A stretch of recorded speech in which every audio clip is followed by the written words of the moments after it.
तो दोस्तों, जैसा कि आप सभी को पता है कि इस बार अपने राजस्थान में खूब बरसात हुई है और इस बरसात की वजह से हमारे किसान साथियों की जो फसलें हैं वो पूरी तरह से नष्ट हो गई, बर्बाद हो गई। किसी ने बाजरा बोया था तो किसी ने मूंग बोया था, किसी ने चोला बोया था तो किसी ने गुआर बोया था, लेकिन बरसात की वजह से फसलें हैं वो बर्बाद हो चुकी है। तो इस बर्बाद हुई फसल का मुआवजा आप कैसे प्राप्त कर सकते हैं वो जानकारी इस वीडियो में आपको बताने वाला हूं। ये जो वीडियो है वो हमारे हर एक किसान भाई के लिए बहुत ही खास होने वाला है। नमस्कार साथियों, मैं हूं आपका अपना साथी राजगुरु जी। दोस्तों, वीडियो में आगे बढ़ने से पहले इस वीडियो की शुरुआत मैं इन दो लाइनों से करना चाहता हूं कि जमीन जल चुकी है, आसमान है बाकी। कि जमीन जल चुकी है, आसमान है बाकी, ऐ सूखे कुएं तुम्हारा ज्ञान है बाकी। बरस जाना इस बार वक्त पे ए मेगा, क्योंकि का मकान गिरवी है तो किसी की लगान है बाकी। लेकिन अगर हालात देखें फिलहाल, लाइनें कैसी लगी वो तो मुझे कमेंट करके वो बताएगा, लेकिन इन दो लाइनों का आज के समय जो अर्थ है वो पूरी तरह से बदल चुका है। अगर मैं सीधा सीधा इसका मतलब समझाना चाहूं इन दो लाइनों का, इसका मतलब यह है कि एक जो किसान है वो ऊपर वाले से दुआ कर रहा है कि हे भगवान, इस बार समय पे बरसात कर देना, क्योंकि एक किसान पे बहुत सारा कर्ज है।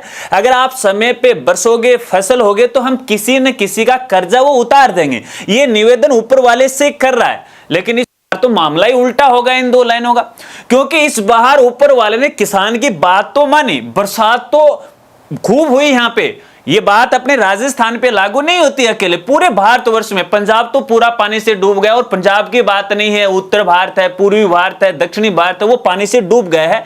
और यहाँ पे कसर अपने राजस्थान में भी नहीं छोड़ी है। बरसात खूब हुई है। शुरुआत में बरसात की वजह से जो भी हमने फसलें बोई थी, जैसे बाजरे की, मूंग की, ठीक है ना, ये जो फिलहाल फसलें बोई हैं, अच्छी फसलें। और यहाँ पे देखिए मेरे यहाँ पर भी बहुत अच्छा बाजरा है और मैंने इसके बारे में बहुत वीडियो बनाई। और हमारे बाजरे के लिए तो यहाँ कंपनी वाले आगे अपना प्रचार करने के लिए, लेकिन मैंने यहाँ पे नहीं दिया। वो सारी वीडियो हमारे फेसबुक प्रोफाइल पे आपको मिल जाएगी, आप फ्री होके वो देख लीजिएगा, ठीक है ना। लेकिन इतनी बरसात होने के बावजूद, इसी बरसात की वजह से फसलें हैं वो पूरी तरह से नष्ट हो चुकी हैं। अब हर एक किसान साथी अपनी राजस्थान सरकार से मांग कर रहा है कि भैया हमें मुआवजा दो, मुआवजा दो। तो साथियों, आपको मैं यहां पे बताना चाहूंगा, देखिए अपनी राजस्थान सरकार के द्वारा जो मुआवजे की राशि वो काफी साल पहले दी गई थी, ठीक है ना। अब यहाँ पे एक बात तो क्लियर है कि सरकार के द्वारा यहाँ पे आपको कोई भी मुआवजा नहीं दिया जाएगा, लेकिन आपके पास लाखों में पैसे आने वाले हैं। आप थोड़ा सा धैर्य रखिएगा, लेकिन पहले ये बात आपको समझनी पड़ेगी, क्योंकि यहाँ पे देखिए सरकार मुआवजा क्यों नहीं देगी। सरकार देखिए तब मुआवजा देती है जब किसी क्षेत्र के अंदर हैं सभी किसान साथियों की जो फसलें हैं वो पूरी तरह से नष्ट हो जाती हैं। लेकिन इस बार यहाँ पे क्या हो रखा है, कुछ क्षेत्र में फसलें सही हैं, कुछ में यहाँ पे बर्बाद हो रखी हैं। और जिन क्षेत्रों में बर्बाद हुए हैं वहां पर पूरी तरह से फसलें बर्बाद नहीं हुई हैं। यहाँ पे देखिए अलग अलग जो वैरायटी है, जैसे मूंग, चोला और गंवार, ये तो पूरी से यहाँ पे नष्ट हो चुके हैं। अगर मैं मेरे झुंझुनू जिले की बात करूं, आपके जिले में कैसी स्थिति है वो तो आप मुझे कमेंट करके वो बताएगा। मेरे झुंझुनू जिले में है, मूंग है, गुआर है और चोला है, वो पूरी तरह से नष्ट हो चुके हैं। लेकिन बाजरे की जो फसल है वो अब भी अच्छी तरह से खड़ी हुई है, उसमें किसी प्रकार का यहाँ पे कोई नुकसान नहीं है। लेकिन फिलहाल जैसे लावणी का समय आ रखा है, तो यहाँ पे तेज बरसात के कारण वो भी धीरे धीरे वो खराब हो रही है। तो सरकार मुआवजा कब देती है, जब फसलें पूरी तरह से नष्ट हो जाती हैं, यानी तकरीबन एक फसल के अंदर है, या एक जो भी अपन, क्योंकि साल में दो फसलें बोते हैं, उसमें फसलों के अंदर 30-40% हो जाता हूं, तब यहां पे सरकार मुआवजा देती है, जो कि यहां पे फिलहाल नहीं है, क्योंकि कुछ फसलें बची हुई हैं, सभी फसलें नष्ट नहीं हुई हैं, इसलिए सरकार तो आपको मुआवजा नहीं देगी, लेकिन फिर भी आपको यहां पे मुआवजे की राशि मिलेगी। अब यहां पे जो जानकारी मैं आपको बता रहा हूं, इसके बारे में कुछ एक किसान साथियों के बारे में को पता है, और जिनको पता है ना भैया, वो तो लाखों में लेते हैं, 10-15 लाख रुपए यहां पे मुआवजे के रूप में लेते हैं। तो आपको ये मिलेगी कैसी? दोस्तों, यहां पे देखिए अपने राजस्थान में यदि कोई ऐसा किसान साथी होगा जिसने केसीसी कार्ड नहीं बना रखा होगा, यानी किसान क्रेडिट कार्ड, आपने सबने किसान क्रेडिट कार्ड बना रखा है, और ये जो किसान क्रेडिट कार्ड है ना, यही आपको मुआवजा दिलाएगा। और सरकार तो यहां पे देखिए जो मुआवजे की राशि है ना, वो 30-40 हजार रुपए तक देती है, लेकिन ये केसीसी कार्ड है ना, आपको यहां पे 10-10, 15-15, 20-20, 30-30 लाख रुपए तक भी आपको मुआवजा वो दिला सकता है, लेकिन आपके पास जानकारी होनी चाहिए। अब मिलेगी कैसे, मैं आपको बताना चाहूंगा। दोस्तों यहां पे देखिए सरकार का एक नियम है कि जिन किसान साथियों के पास केसीसी कार्ड है और जिस बैंक शाखा में, तो उस बैंक शाखा की यह जिम्मेदारी बनती है कि उस किसान साथी की वो बीमा करे। और जिन जिन किसान साथियों की बीमा होती है और जब फसल का नुकसान होता है, तो उसी केसीसी कार्ड की मदद से आपको यहां पे मुआवजे की राशि मिलती है, बीमा की राशि मिलती है। इसके लिए क्या किया जाता है, आपको पता है कि हर समय हर साल यहां पे पटवारी के द्वारा गिरदावरी की जाती है कि कौन से खेत के अंदर कौन सी फसल बोई गई है या कौन सी वैरायटी की, किसी ने मूंग, किसी ने बाजरा बोल लिया, किसी ने कोई बोल लिया, किसी ने कोई बोल लिया, ठीक है ना। तो ये गिरदावरी करता है। यहां पे देखिए जो बैंक मैनेजर है, जहां पर आपका केसीसी कार्ड है, वो भी इसी तरह से है, आपकी फसल का है इंश्योरेंस करता है, जो कि आप हर साल देखते हैं, आपके मैसेज भी आपको मिलता होगा यहां पे केसीसी कार्ड की आपकी की गई है, ठीक है ना। तो वो बीमा होने के बाद ऑटोमेटिक आपको यहां पे है, ये बीमा के तहत आपको मुआवजे की राशि मिलती है।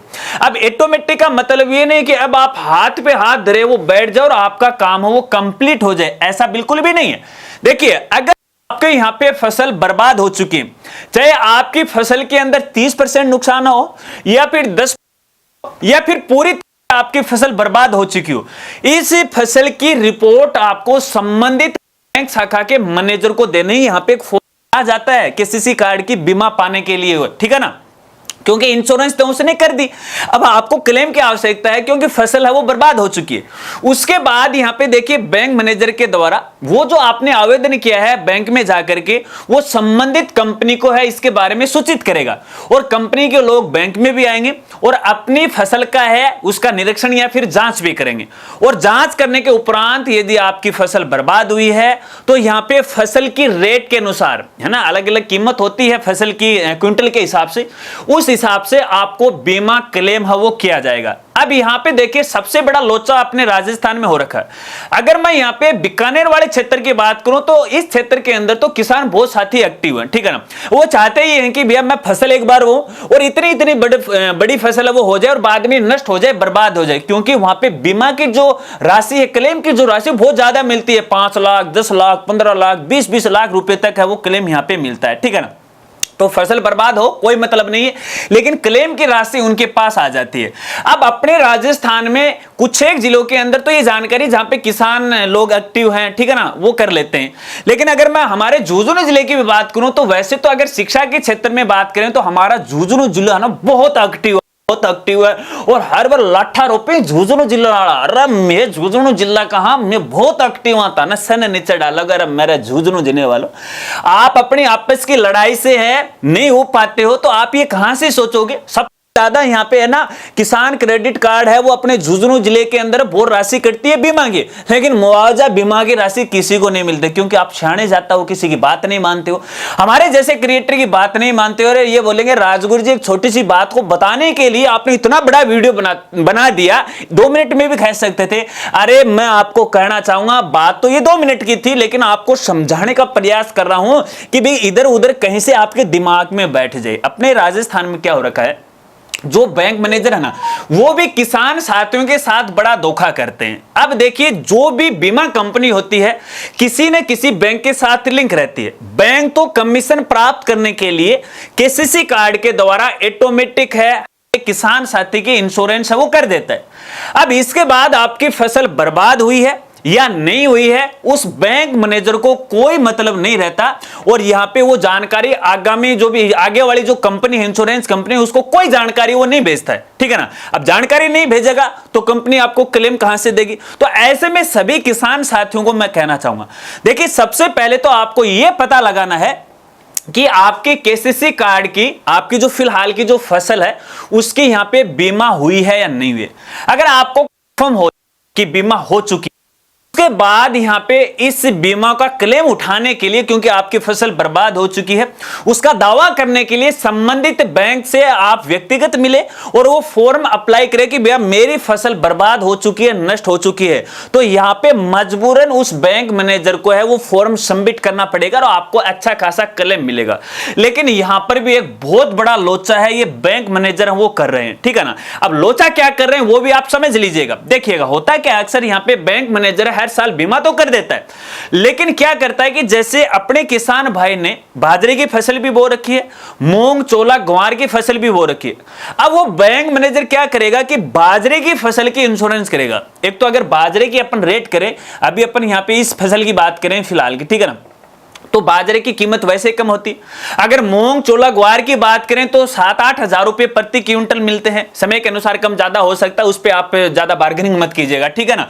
तो वो कम वाली जिसकी रेट है ना उसकी वो बीमा करेगा। दूसरी बात यहां पे देखिएगा, जो अपना बाजरा है या फिर अपनी जो गेहूं है वो एक चारे की फसल है, ठीक है, पशुओं के लिए चारा है, फसल के लिए यहां पे है कोई मुआवजा नहीं मिलता है, तो ऐसे में वो बड़ा दिमाग लगाते हैं। तो ऐसे में हर एक किसान साथी को मैं कहना चाहूंगा, देखिए इस बार बैंक ने आपकी जो केसीसी की मदद से बीमा की हो या नहीं की हो, कोई बात नहीं, कोई फर्क नहीं। वो कहे ना कि अगर आज आप जागे हो तो देर नहीं हुई, ठीक है ना। तो ऐसे में यदि आपको नहीं पता है कोई बात नहीं, अब से आगे हर साल यहां पे केसीसी कार्ड से आपको अपनी बीमा है वो संबंधित बैंक मैनेजर से करवानी है। और जिस समय आप बीमा करवाओ उस समय आपकी जो महंगे वाली फसल है, बाजरे को छोड़ दो, गेहूं को छोड़ दो, ठीक है ना, जैसे ग्वार आ गया, मूंग आ गया, चना आ गया, जो महंगी रेट जिसकी रहती है उसकी आपको यहां पे अपनी बीमा करवानी है। अगर बाद में आपकी फसल बर्बाद भी हो जाती है तो आपको अच्छा खासा क्लेम मिलेगा। अगर इस बार की बात करें, वर्ष 2025 की अपन बात करें, तो भैया यहां पे फसलें नुकसान हुई हैं तो आप एक बार बैंक में जाके व्यक्तिगत मिलिएगा मैनेजर से और उनसे पूछेगा, अगर उन्होंने बीमा की है तो कौन सी फसल की है आपको मालूम हो जाएगा। अगर जिस भी की है मूंग बाजरा मूंग ग्वार लिख दिया तो आपकी बल्ले बल्ले। और बाजरे की तो वैसे भी रेट, अगर बाजरे की फसल भी नष्ट हुई है तो भी आपको यहां पे क्लेम हो वो मिलेगा। आशा रखता हूं अब आप अच्छी तरह से वो समझ गए। देखिए फिलहाल आपको बड़ी राशि मुआवजे के रूप में मिल सकती है यदि आप इसको लेके एक्टिव होंगे। अगर जानकारी वीडियो आपको अच्छी लगी तो वीडियो को लाइक कीजिएगा और अपने दोस्तों के साथ जरूर शेयर कीजिएगा। और दोस्तों यहां पे आप देख रहे हैं ये क्या है, अब सभी कहेंगे ये ग्लोब है, नहीं ये ग्लोब नहीं है, ये भी हमारा संसार है, हमारी पृथ्वी है ये। और ये पृथ्वी पर रहने वाले जितने भी जीव जंतु हैं ना वो सारे दुखी हैं, केवल इंसान दुखी नहीं है, जितने भी जीव जंतु वो सारे के सारे दुखी हैं। कोई किसी से दुखी है, कोई अपने से दुखी है, कोई ऊपर वाले से दुखी है, दुखी तो है, लेकिन इस दुख के अंदर है आपको भी देखिए अपना दिमाग लगा के अपने आप को सफल बनाना है, ठीक है ना। अब यहां पे देखिए मुआवजा तो आपको इस तरह से मिलेगा, ये मैंने आपको तरीका वो बता दिया। और ये तरीका आपको बहुत ही कम क्रिएटर हैं वो बताएंगे, बस सीधा आपको बीमा के लिए बोल देंगे, मुआवजे के लिए बोल देंगे, लेकिन इसके पीछे क्या कहानी चल रही है ये कोई नहीं बताएगा। दूसरी बात, चलते चलते एक इंपॉर्टेंट जानकारी बताना चाहूंगा। देखिए क्या होता है कि जब अपने गांव के अंदर पटवारी हर साल फसलों की गिरदावरी करता है ना, तो कई बार क्या होते हैं कि देखिए बहुत सारे ईमानदारी पटवारी भी हैं और यहाँ पे बेईमान पटवारी भी हैं। कुछ तो बैठे बैठे ऑफिस में काम कर लेते हैं कि फलाने के खेत में कौन सी फसल बोई है, अब हांडे कौन है, घूमे कौन है, तो ऑफिस में बैठे बैठे जिसने बाजरा बोया ना उसकी जगह तो उसने ग्वार कर दिया, ग्वार की जगह मेथी कर दी, जबकि मेथी तो खेत में है नहीं। और ऐसा मेरे साथ भी हम आपको बताना चाहूंगा। हालांकि देखिए पिताजी हैं वो इस बारे में थोड़ा ज्यादा एक्टिव रहते हैं, तो जो भी इस प्रकार के जो भी अधिकारी लोग आते हैं तो पिताजी के पास आते हैं, तो इन लफड़ों में मैं ज्यादा खास नहीं पड़ता हूं। जो भी मेरे पास इंफॉर्मेशन होती है मैं पिताजी को वो बता देता हूं। अब उसको क्या वो वे में लेते हैं वो एक अलग बात रहती है। लेकिन जब पता चला कि यहाँ पे मेरे खेत के अंदर है मूंग बोए हुए थे, पिछले साल की बात थी, ठीक है ना, और जब हम यहाँ मूंग हुए तो बेचने गए मंडी के अंदर, ऑनलाइन रजिस्ट्रेशन किया तो हमारे खेत में मूंग दिखाई नहीं रहा था और उसकी जगह यहाँ पे ग्वार दिखा रहा था, जबकि ग्वार हमने बोया ही नहीं।